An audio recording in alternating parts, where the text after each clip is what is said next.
예, 여러분 안녕하십니까. 매주 목요일 오후 찾아뵙는 홍석준의 여의대로 8월 6일 순서 시작합니다. 예, 어서 오십시오. 안녕하십니까. 우리 대구 사나이, 대구 그또 데프리카라고 해요. 데프리카, 대구 아프리카.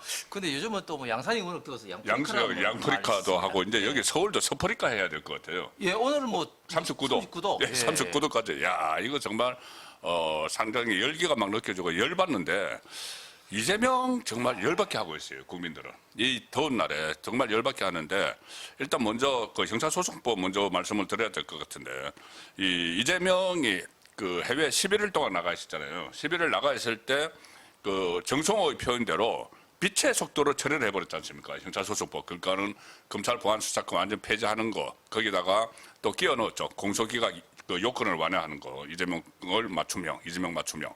자, 그래서 그거를 정강석가처럼 빛의 속도로 처리를 해버렸고, 이재명이 귀국하고 나서 바로 어제, 그제죠. 그제 이것도 국무회의에서 또 빛의 속도로 그 심의 의결을 해버렸는데, 자, 그래서 이제, 그 범죄 피해자의 그 피해가 늘어나고 국민들도 피해를 보게 될 거다. 이런 그 일반적인 이런 우려가 나오는데, 어제 이재명이 이 법무부 그 보고를 받으면서 본인이 개정된 형사소송법을 안 읽어보지도 않았다, 이런 이야기를 했어요. 이거 도대체 지금 그 전반적인 상황을 어떻게 보십니까?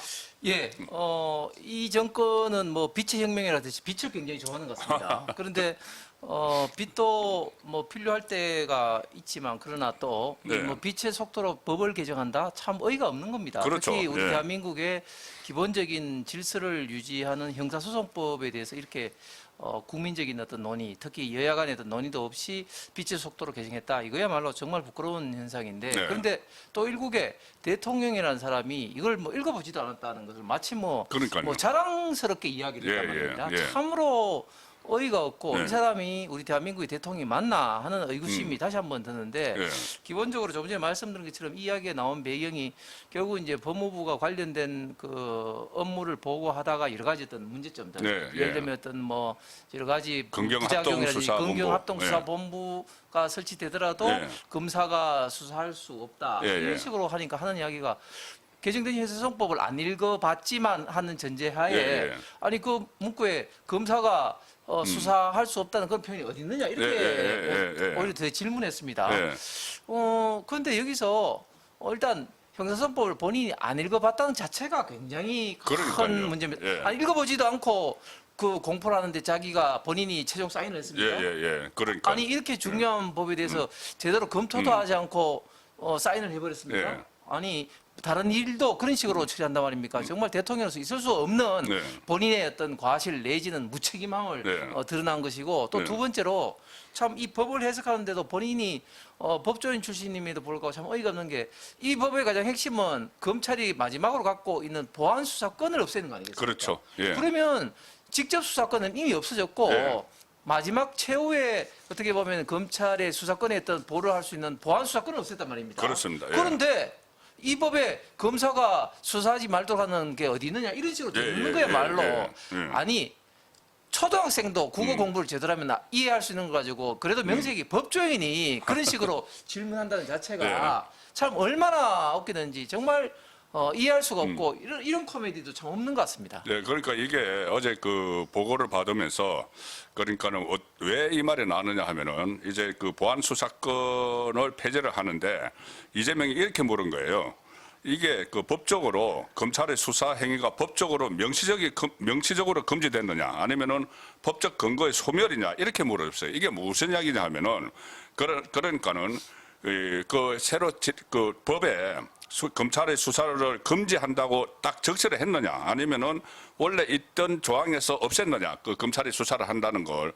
결과적으로는 같지만은 조금 다른 게 뭐냐면은, 지금 뭐 폐지한 거는 그러니까 그 형사소송법에서 없애버린 게 검찰 제 196조입니다. 196조에 보면은 검사의 수사 권한을 명시를 하는 걸 없애버린 거예요. 없애버린 것이지 새로운 걸 뭐 검찰이 수사를 하지 못한다, 이 규정을 한 게 아니거든요.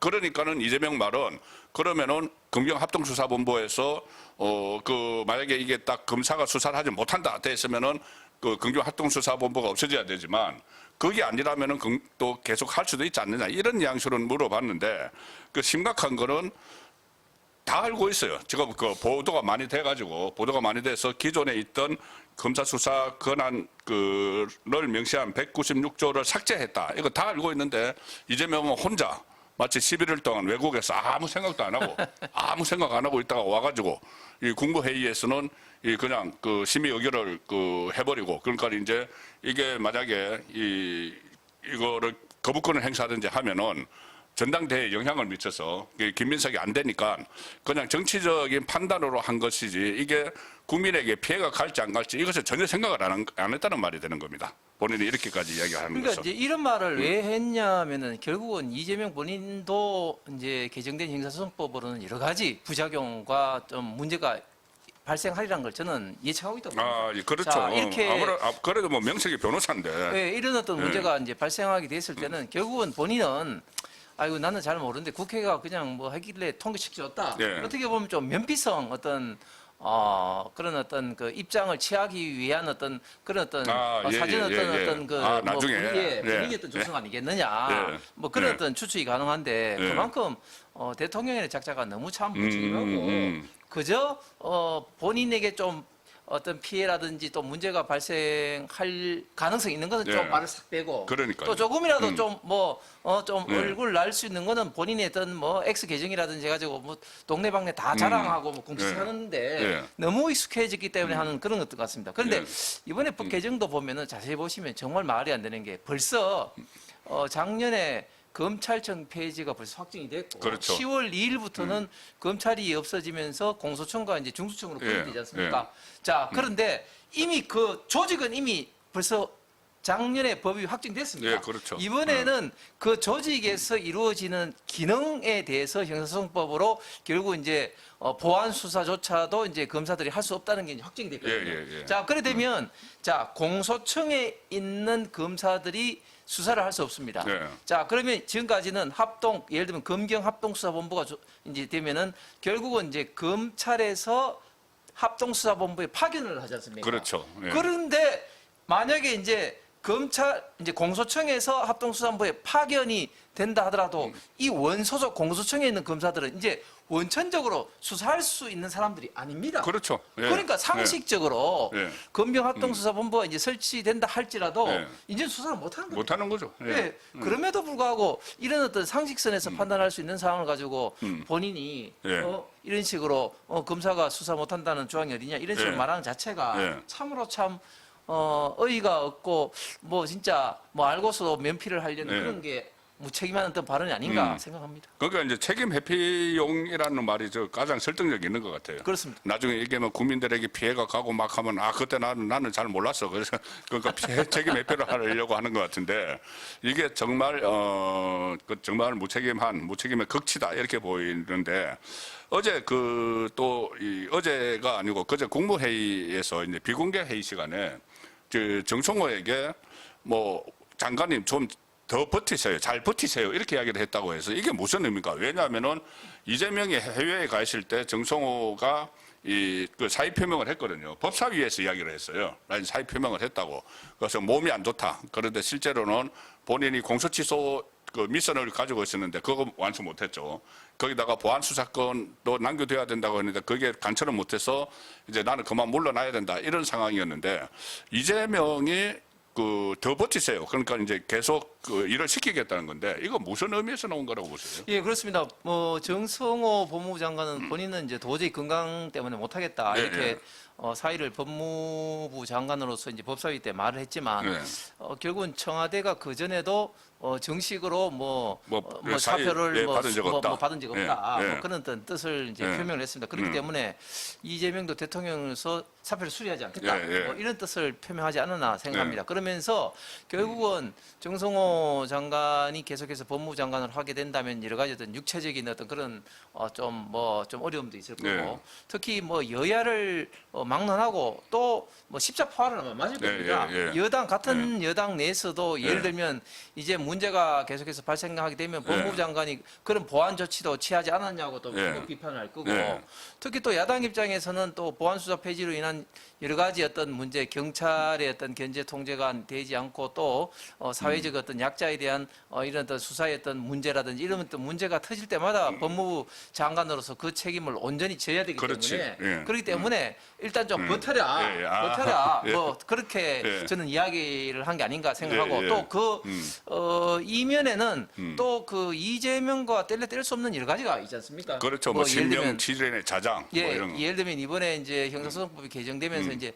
공소기각이라는 게 새로 공소기각 남아있네. 엄청나게 이제 범위가 많이 넓어졌다든지 또 법무부 산하에 직속으로 지금 뭐 그 미래 뭐 그 사법위원회 식으로 해서 또 그 이재명 공소 취소 내지는 또 사법적으로 좀 피해갈 수 있는 그런 어떤 길을 마련하는 그런 어떤 조직을 운영하는 어떤 문제라든지 아직 할 일이 많네. 또 뭐 예를 들면 지금 그 정성호 법무부 장관으로서 뭐 대장동 그 이제 항소 포기라든지 또 해수부 공무원에 대한 항소 포기라든지 이런 걸로 인해서 고발된 것도 많습니다. 그렇죠. 뭐 저도 해수부 공무원 관련해서 직접 또 고발도 하기도 했습니다만 이런 여러 가지 어떤 법적인 문제도 있으니까 계속 있으면서 버텨라 하는 그런 의중으로 이야기한 것 같은데 그러면 그럴수록 정성호 장관으로서는 저는 굉장히 좀 반발하지 않을까.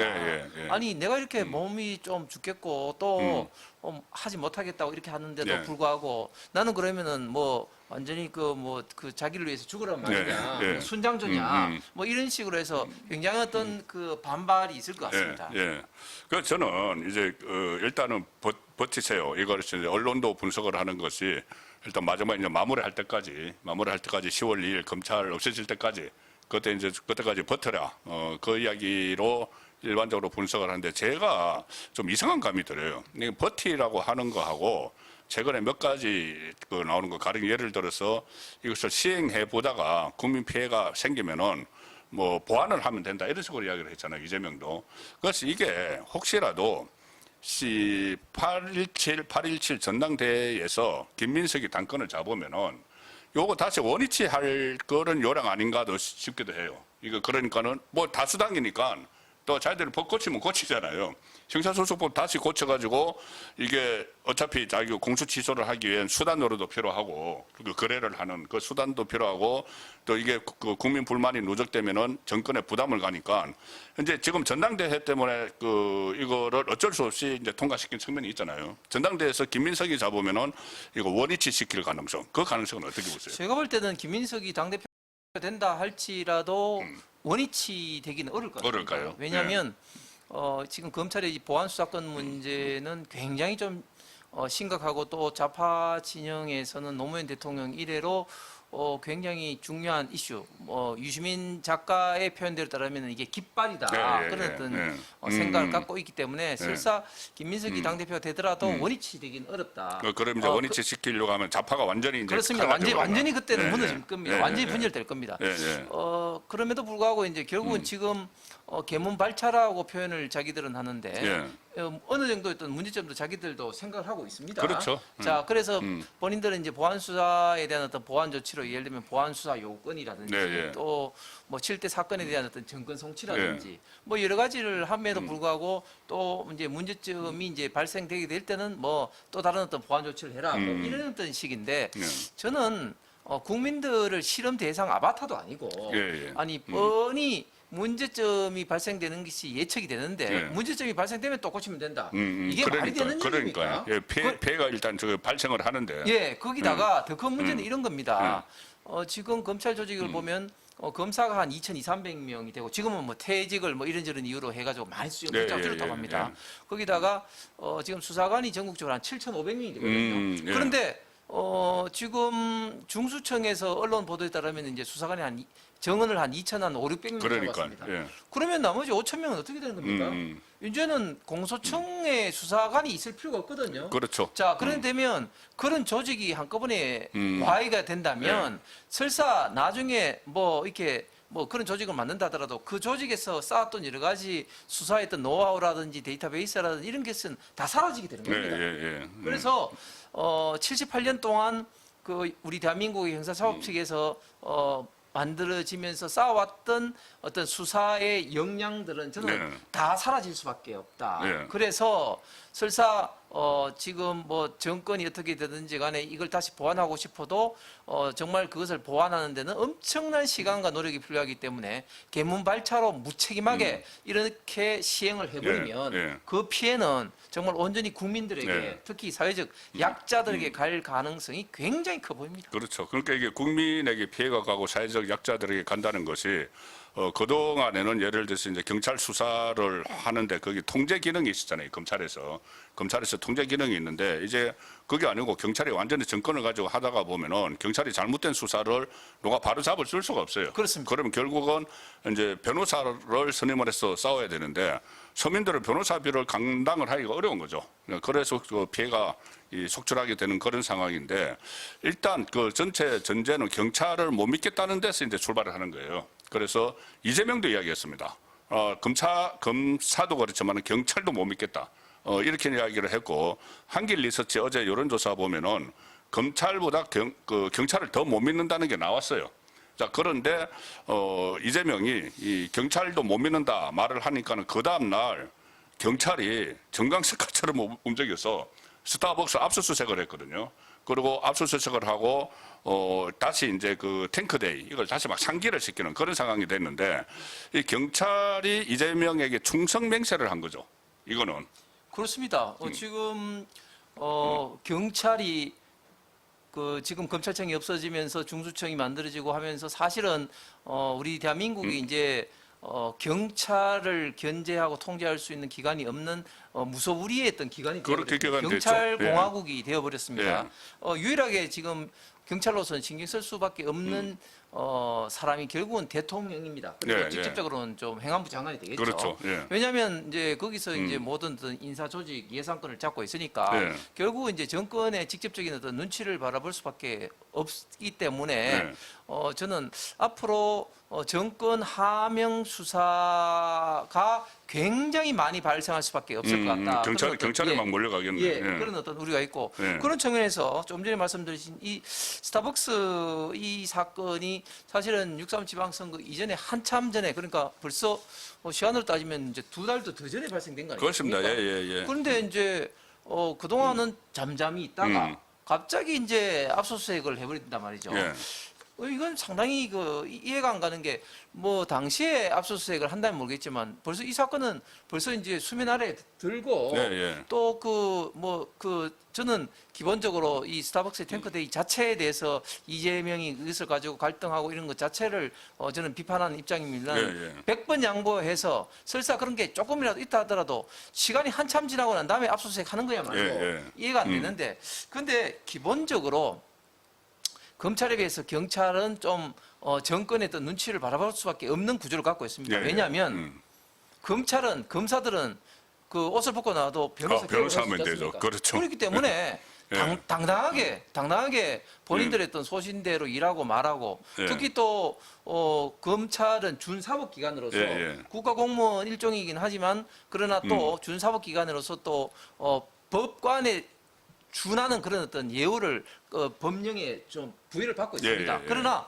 경찰은 뭐 옷 벗으면 어디 갈 데가 없으니까 그렇죠. 더더구나 정권에 충성할 수밖에 없고 또 경찰이야말로 정말 상명하복의 군대 조직의 전형적인 그런 어떤 권력 어떤 기관으로서 예. 절대 복종할 수밖에 없기 때문에 예.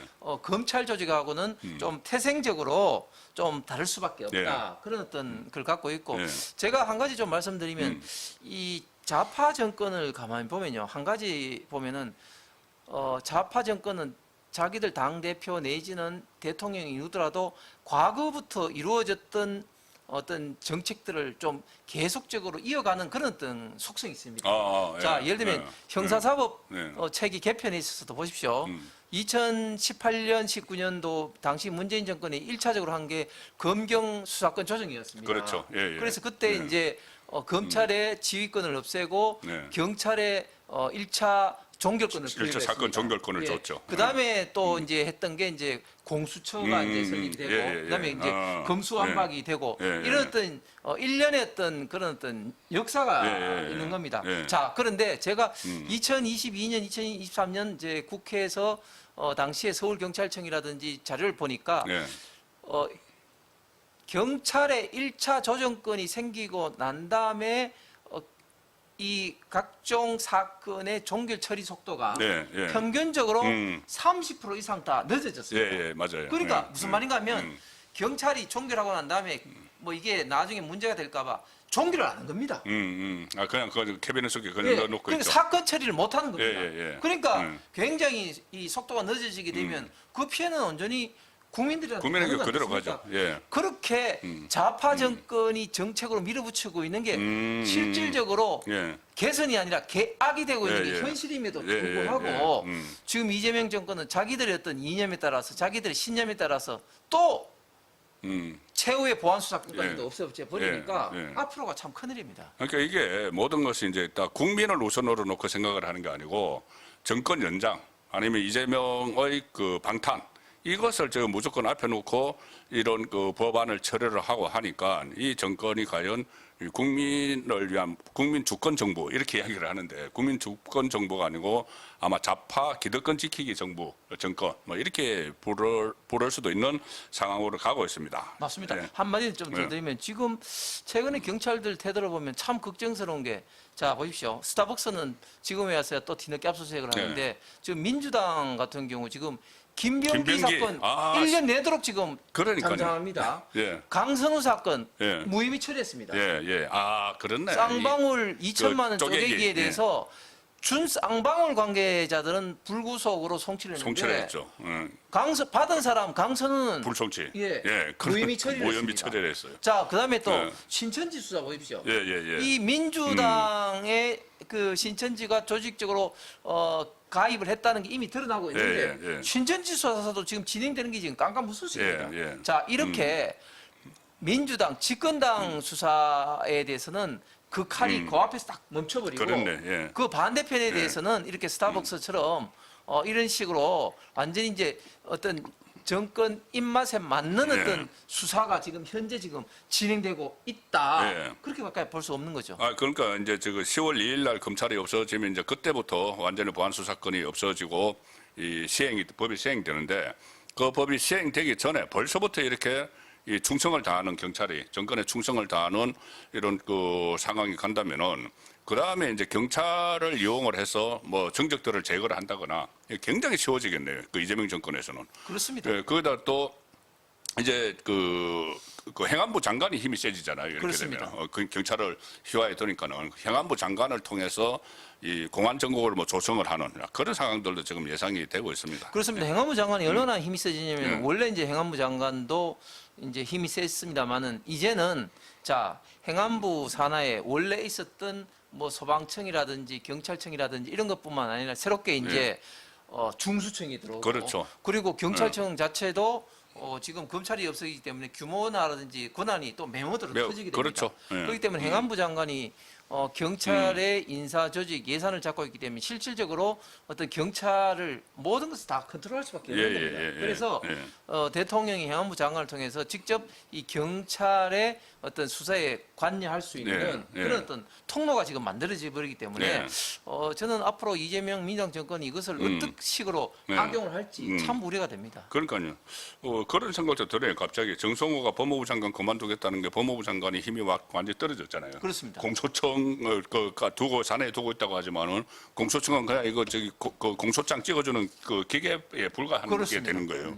그런데 실제로 행안부는 막 힘이 올라가고 그 하명 수사를 다 이제 행안부 장관을 통해서 이제 할 거잖아요. 그러면은 윤호중 잘리겠는데 제가 보니까는 윤호중이 어떤 골수 친명이 아니거든요. 이재명의 복심 이거는 아니죠. 과거에 노무현 정부 때 그 청와대 행정관하고 했어요. 재출입할 때 청와대 행정관이었어요. 노무현 정부 때.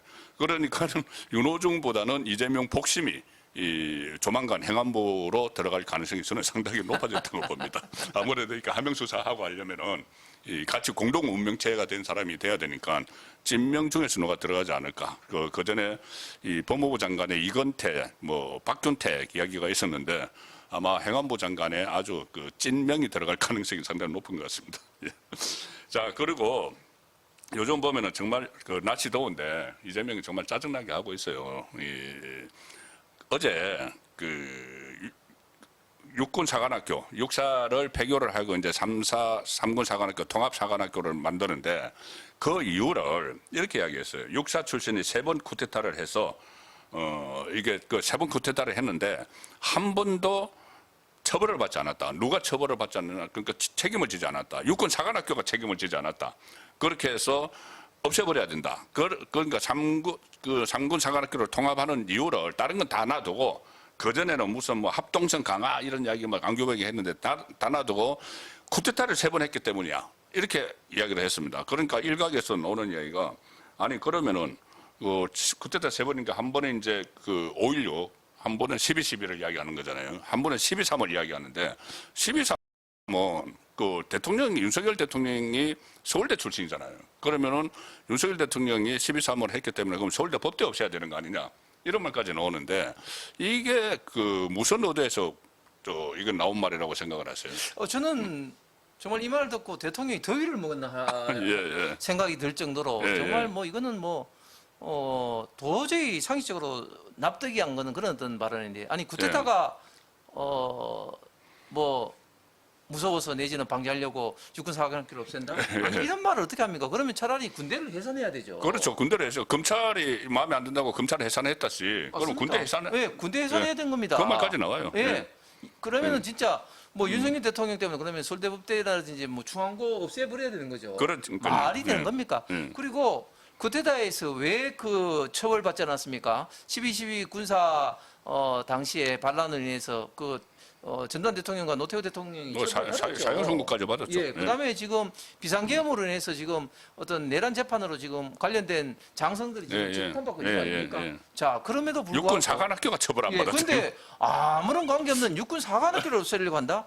이거야말로 우리 대한민국 광복 이후에 정해진 헌법의 가장 특징이 뭐냐? 예. 연좌제 폐지입니다. 연좌제. 그렇죠. 예. 그 과거의 조선 시대는 뭐 역적이던 집안은 뭐 3족을 멸한다, 9족을 멸한다 그런 게 있었는데 예. 우리 1948년도 수립된 우리 대한민국 정부의 헌법의 가장 특징적인 것은 연좌제 폐지인데 예, 예. 이거야말로 완전히 연좌제 아닙니까? 예. 신연좌제인데 아니 그동안은 이 그 상군 사관학교 통합하는 게 뭐 지금은 통합 작전이니 뭐 예, 예, 뭐 스마트 그런 이야기만 작전이니 했죠. 그런 식으로 이야기를 이제 했는데 예. 스스로 지금까지 뭐 통합 작전이 이런 어떤 말들이 완전히 순뻥이고 거짓말인 것이 스스로 본인이 다 자백하고 예. 있는 꼴이죠. 그렇죠. 왜냐하면 저도 뭐 방송에서 그리고 우리 혼술에서도 계속 말씀드렸으면 전 세계에서 가장 통합 작전을 지금 잘하고 있는 국가가 미국인데 예. 미국에서조차도 기존의 상군 사관학교를 통합하는 것이 아니라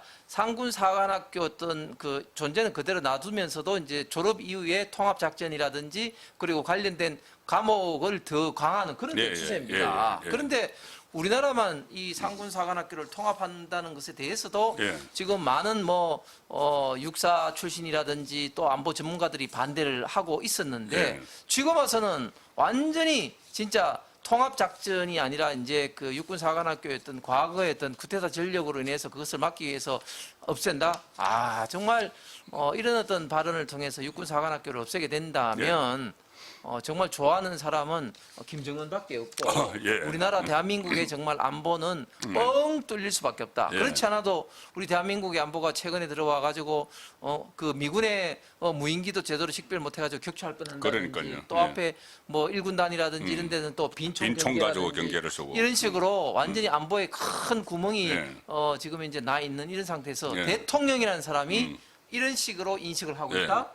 예. 참 정말 어이가 없습니다. 이제 다른 문제도 정말 이재명 정권 들어서 걱정이 되지만 저는 이재명 그때 대선할 때부터 계속 이재명이 집권을 하면은 정말 국민들이 그 불안해진다. 그 안보 문제가 특히 지금 보면은 그 국방부 장관이 방위 출신, 탈영 의혹은 방위 출신, 그리고 이 국군 통수권자가 이재명인데 이재명이 이런 식으로 해서 오히려 이제 군 전력을 약화시키는 그런 쪽으로 계속 몰아가고 어떻게 보면은 뭐 어떤 보복적인 성격도 있고 조금 전에 말씀하셨다시피 김정은이 좋아할 만한 이런 일을 하는 것은 굉장히 그 위험한 도박이라고 봅니다. 이거는 그냥 이렇게 말로만 해서 되는 게 아니고 상문사관학교 졸업생들도 집단으로 이렇게 시위를 하고 하지만은 이거 뭔가 좀 강력한 그 국민의힘에서 하든지 이거 국민들에게 정확히 실상을 알리는 그런 노력이 상당히 필요할 거라고 맞습니다. 봅니다. 지금 이런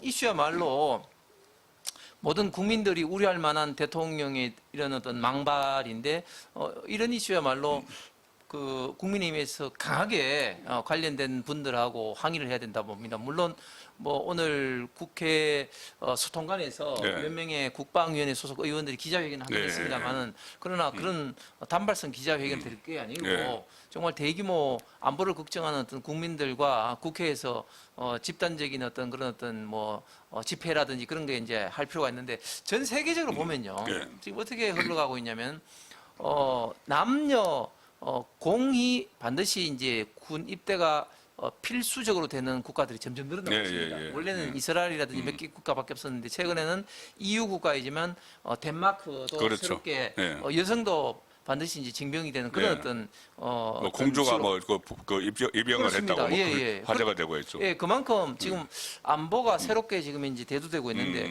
특히 우리 지금 대한민국 같은 경우는 북한과 딱 맞닿아 있으면서도 지금 저출생으로 해서 이 병력 자원도 굉장히 좀 예. 부족한 상황 아니겠습니까? 예. 이런 어떤 장기적인 것을 국가적으로 고민을 해야 되는 예. 판에 대통령의 작자가 이런 어떤 망발을 하니까 예. 군의 사기가 완전히 바닥이죠. 예. 특히 제가 지금 현역들한테 물어보니까 특히 이제 이번에 12.3 비상계엄으로 인해서 군에 있는 그 영관급 이상의 어떤 장군들이 지금 굉장히 지금 사기가 바닥인 게 솔직히 그 비상계엄 때 본인들은 대통령의 명에 따라서 그냥 움직인 거 아니겠습니까? 그렇죠. 예. 그런데 이런 어떤 부분에 대해서도 새로 바뀐 어떤 정권에서 막 쿠데타라고 그걸 예, 쿠데타라고 해버리니까. 막그 군인들을 막 지금 이렇게 막 예. 그 살벌하게 잡아족치고 하니까 굉장히 지금 이제 사기가 떨어질 수밖에 예, 예. 없는 예. 그런 상황이기 때문에 저는 우리 대한민국의 안보가 이재명 정권 들어서 뭐 이거 뭐 구멍이 뭐 어마어마하게 지금 예. 뚫려 있다고밖에 볼 수 없을 것 같습니다. 그렇습니다.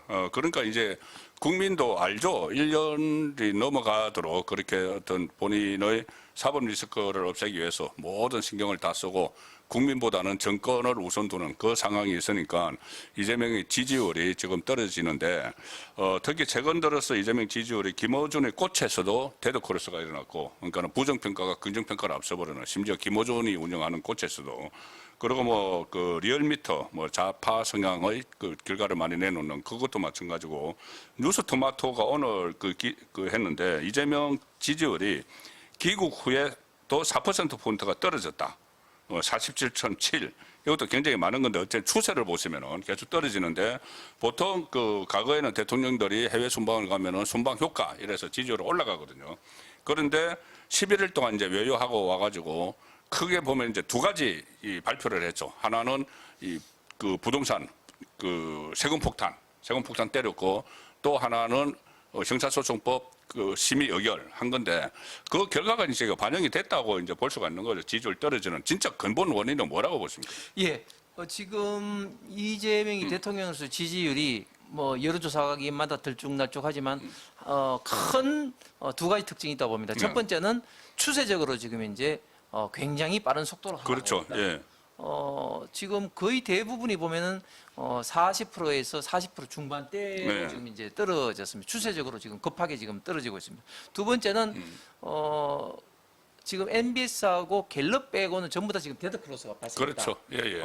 그래서 저는 이제 확실한 것은 데드크로스가 다 발생했고 추세적으로 굉장히 빨리 지금 하락하고 있는데 이런 어떤 원인은 결국은 가장 최근에 본다면 뭐 지방선거 패배에서부터 시작해서 지금 부동산 문제, 특히 최근에는 또 주가 하락의 네. 문제, 형사소송법 이런 어떤 문제 그런 것들이 지금 복합적으로 지금 깔려 있는 것 같은데 제가 볼 때는 앞으로도 굉장히 빠른 속도로 하락할 가능성이 많은 것 같습니다. 그렇죠. 왜냐하면 결국은 여론조사는 잘 아신 것처럼 추세고 해서 큰 어떤 뭐 변곡점이 없으면 계속해서 떨어질 수밖에 없는 거 예. 아니겠습니까? 그런데 지금 여러 가지 어떤 이슈들, 자 방금 말했던 정서수법 개정으로 해서 계속해서 앞으로 이제 문제점이 발생할 어떤 소지가 많아지고 특히 또 부동산 이제 세금 폭탄이 직접적으로 이제 와닿게 되는 것이고 그렇죠. 또 예. 주가도 이제는 사실은 투자를 하고 계신 분들한테는 좀 죄송스러운 말씀이지만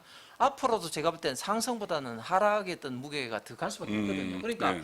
지금 발생한 이슈만 하더라도 계속적으로 더 악화가 될 가능성이 그렇죠. 많기 때문에 예, 예. 저는 하락할 가능성이 많게 보고 예. 특히 오늘 이재명이 대통령으로서 하는 어떤 바른 발언들이 예. 다 국민들에게 어떻게 보면 좀 억장이 무너지고 속에 맞습니다. 예.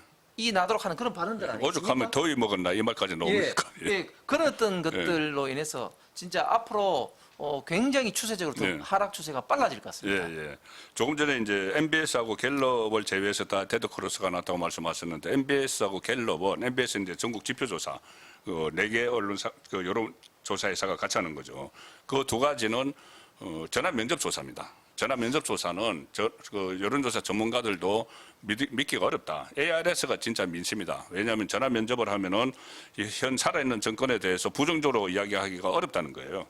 그래서 차라리 기계하고 이렇게 소통을 해서 하는 게 그게 더 정확하다. 그러니까 그 민심에 더 가깝다. 그래서 ARS하고 그 전화 면접 조사의 차이가 나는데 전화 면접 조사 빼고는 전부 다 데드크로스가 일어나고 이 상황이고 또 오늘 천재일보가 조사 결과를 하나 발표했는데 거기 보면은 이재명 재판 재개 필요성 천재일보 여론조사가 계속 이 조사 결과를 계속 나오고 있어요. 최근에는 좀 안 나왔는데 다시 이재명 재판 재개가 필요하다 52%. 그러니까 가반 이상이 필요하다. 심지어 민주당 지지층 중에서도 필요하다는 응답이 상당히 많거든요. 진짜 이재명 재판 임기 전에 재개할 가능성이 있다고 보세요. 저는 계속 처음부터 이재명 재판 지지율 떨어지면은 재개할 수밖에 없다는 말씀을 들어왔는데 재판 재개할 가능성이 있다고 보세요. 예, 우리 대표님께서 지속적으로 이재명 재판에 대해서 좀 이슈화를 시키고 계신데 저는 결국은 이 정권의 속성이라는 게 지지율이 떨어지면 예. 집권 여당도 대통령을 보호하기보다는 디커플링이 발생할 가능성이 그렇죠. 많다는 게 이제 역사적으로 지금 드러나고 예. 있습니다. 하물며 사법부 같은 경우도 보면은 결국은 이재명 정권과 또 지금 그 좌파 진보에 이런 어떤 극성 지지층 때문에 좀 눈치 보게 하고 있는데 이런 부분들이 결국은 이제 지지율이 떨어지게 되면 사법부도 결국은 이제 칼을 뽑을 수밖에 없을 거라고 그렇죠. 생각합니다. 최근에 어젠가요 송영길이가 또 본인이 조이대. 당대표가 되면 뭐 조이대를 탄핵하겠다 예, 예, 뭐 이런 예. 식으로 이야기했는데 사실 이제 그런 이야기를 들을 때마다 사법부가 아마 뭐 겉으로 표현은 안 하지만 좀 속으로 불불 끓고 있다. 지금까지는 좀 숨을 숙이고 또 때로는 보면은 좀 겁을 먹은 듯한 판결을 하고 있는데 결국은 이런 것들이 모두 다 이재명과 민주당 정권의 좀 지지율과 연동될 수밖에 없다. 그래서 만약에 이재명이 대통령으로서 지지율이 만약에 30% 내외까지 막 떨어진다. 저는 그래 되면 충분히 이재명 이 재임 기간 중에도 재판을 할 가능성이 지금 굉장히 좀 많아 보입니다. 지금 어제 조사 보면은 이재명 지지율이 30대에서 20몇 %가 나왔거든요. 그럼 20대는 18%인 거거든요. 그러니까요. 그러면은 이게 계속 더 떨어지면은 재판 재개가 충분히 가능하다 한데 제가 좀 우리 홍숙준 의원님이 이제 대구 출신이시니까는 조이대 대법원장이 있지 않습니까? 저는 상당히 기대를 많이 걸었거든요. 이거 좀 그때 왜 파기 자판 안 하고 유죄 취지로 파기 한송을 했느냐 막 비판을 일부에서 할 때도 그래도 조이대가 사법 정의를 지킬 거다고 했는데 초반부터 기대가 막 무너졌어요. 이 5개 재판을 중단을 했는데도 어떤 입장을 내지도 않고 그 다음에 이 상권 분립을 완전히 훼손하는 대법관선 눌리고 뭐 여러 가지 시도들이 있었는데 분명한 입장을 밝히지 않고 거기다가 최근에 이 김용 징역 5년 1, 2심에서 징역 5년 받았는데 대법원 단계에서 보석으로 나와서 무슨 국회의원 출마한다고 하고 이번에 최고위원 출마하고 그런데 1년 넘었는데 대법원 판결을 안 해요. 김혜경 씨 역시 1년 넘었는데 선거법 위반 판결을 안 하고 있습니다. 그 고등학교는 다르지만은 조희대 대법원장하고 같은 대구 사람으로서 조희대 대법원장의 처신을 어떻게 보십니까? 예, 저도 조희대 대법원장을 좀 간접적으로 좀 잘 알고 있고 예, 또 예. 대구 출신으로서 제 건너서 또 아시는 분들도 많으시더라고요. 그렇겠죠. 그래서 예. 하나같이 평가가 정말 강직하시다. 예, 예, 예. 어느 정도 강직하냐면 본인이 법관을 일단은 물러나고 난 다음에도 그 변호사 개업을 하지 않았습니다. 예, 뜻대로 예, 예. 갔습니다. 예, 예. 그 아, 정도로 그랬었죠. 예. 그 정도로 강직하고 그리고 법 이론이라든지 이런 게 굉장히 밝기 때문에 예. 사실은 좀 주변에서 기대를 좀 많이 좀 했습니다. 그런데 예. 공직선거법에 대해서 이제 파기환송하고 난 다음에 그 전으로 해서 좌파들로부터 집중적인 좀 공격을 엄청 받았지 공격을 받았죠. 예, 특검을 잡혀가 한다, 지켜가지고. 또뭐 예. 수모를 당했죠. 국감을 한다, 예. 그렇게 하고 그 민주당 법사위원들이 대법원 가가지고 대법관들 서는 거 법대까지 법대에 가서 말씀을 하고 하고 있죠. 예, 그다음에 또 지기현 판사 역시 예. 저리돌림을 당하고 이런 걸 보면서 결국은 뭐 속된 말로 좀 겁을 먹었지 않냐, 좀 그런 생각을 좀 지울 수 없는데 네. 저는 이번 탄핵 전후의 어떤 사태를 보면서 참 우리 대한민국의 국가기관, 헌법기관이라는 것이 너무나 허약하다. 예, 예. 자, 이번에 이제 검찰청이 최종적으로 없어졌습니다. 예. 보통 사람들 같은 경우는 검찰청 가는 것 자체가 사실 겁나지 않습니까? 그렇죠. 예, 그리고 예. 검사라는 존재가 얼마나 대단한 존재입니까? 그렇습니다. 그런데 그런 사람들이 모여있는 검찰청이 검찰청 자체가 없어지는데도 불구하고 찍소리도 못했어요. 그렇네요. 예, 예. 우리 대한민국의 조희대만 뭐라고 할 게 아니네. 예, 우리 대한민국의 사법부, 우리 대한민국의 사법부가 정말 그동안 이 상권 분립의 한 축으로서 우리 대한민국이 그나마 이렇게 발전하는데 법치주의를 확립하는데 큰 역할을 해야 하는데 이렇게 조희대라든지 지기현이라든지 이런 어떤 사람들 본인들에게 입맛에 맞지 않는 판결하는 사람들을 네. 조리돌림을 해버리니까 네. 사법부 전체가 완전히 다 겁을 먹지 않았냐 야, 예, 그런 걸 예. 보면서 우리 대한민국의 사법부가 이렇게 취약하나 네. 그런 어떤 생각을 지을 수밖에 없는데 지금이라도 예. 조희대 대법원장이 좀 용기도 내시고 예. 힘을 내서 정말 그 우리 대한민국의 어떤 법이 살아 있음을 예. 제대로 보여주기 위해서는 이재명과 그리고 민주당 관련된 재판을 신속하게 할 예. 필요가 있다고 봅니다. 지금 김용호 뭡니까? 김용 지금 잘하면 지금 그러니까요. 최고위원 지금 최고위원, 되게 예. 생겼습니다. 끄트머리 순번을 되기도 할 것 같아요. 예. 오동으로. 그러면 아니 그 대법원을 판결 앞두고 그것도 뭐 저기 징역 5년짜리인데 그 사람이 민주당의 의사결정을 그 하는데 관여를 한다. 그러면은 이게 과연 이게 그 대법원이 만약 최고위원 되고 나면 그거 선고할 수 있겠어요? 그러니까 그러면 최고위원 임기가 2년인가요? 2년이면은 2년 동안은 막 선거도 못하는 그런 상황이 되면 이게 나라냐 이런 말이 절로 나올 수밖에 없죠.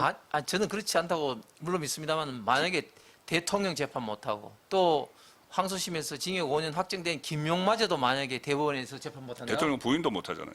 이렇게 대통령 되면 부인도. 정말 우리 대한민국 사법부 정말 국민으로부터 신뢰를 다 그렇습니다. 잃게 될 겁니다. 예. 예.